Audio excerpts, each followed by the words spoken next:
Isang mapagpalang araw po sa inyong lahat. Ngayon po ay December 8, 2025, Lunes. At ngayon ay dakilang kapistahan ng kalinis-linisang paglilihi sa mahal na Birheng Maria. Ang ating pong unang pagbasa at pagninilay sa araw na ito ay hinango mula sa aklat ng Genesis chapter 3, verses 9 to 15 and verses 20. Pagkakain ni Adan sa bunga ng puno, tinawag siya ng Panginoon at tinanong, "Saan ka naroon?" "Natakot po ako nang marinig ko kayong nasa hardin. Nagtago po ako sapagkat ako'y hubad." Tugon ng lalaki, "Sinong may sabi sa iyong hubad ka?" Tanong ng Diyos, "Bakit? Kumain ka ba ng bungang ipinagbabawal ko? Kasi pinakain po ako ng babaeng ibinigay ninyo sa akin." Tugon ng lalaki, "Bakit mo naman ginawa iyon?"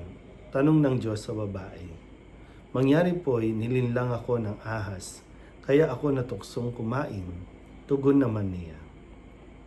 At sinabi ng Panginoon sa ahas, "Sa iyong ginaway may parusang dapat, na tanging ikaw lang yaong magdurusa. Ikaw ay gagapang, ang hatol kong gawad, at alikabok ang pagkain dapat.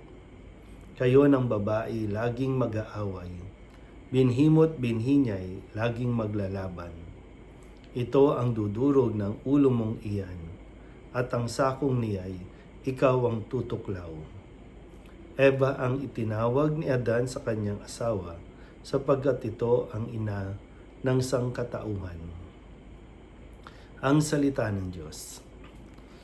Muli po, isang mapagpalang araw sa inyong lahat at maligayang kapistahan po ng kalinis-linisang paglilihi sa mahal na Birhen o ang tinatawag nating Immaculate Conception.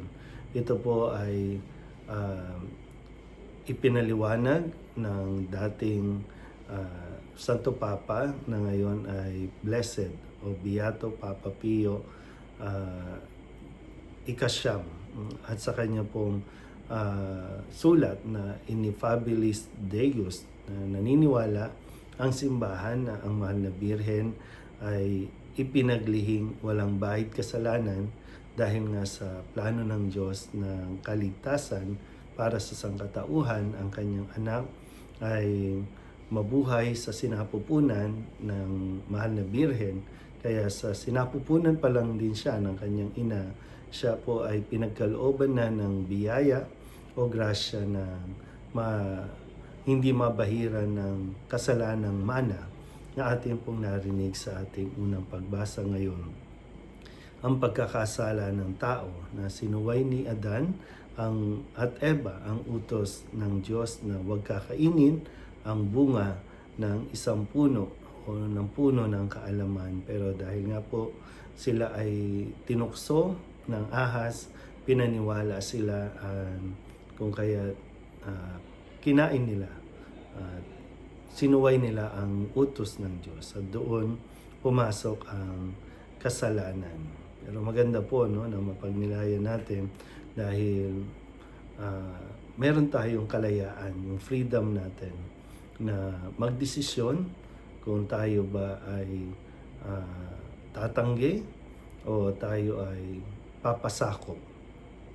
Kaya yung mga kasalanan po natin, no, hindi natin pwedeng basta isisi sa iba na kaya tayo nagkasala ay dahil tinukso tayo.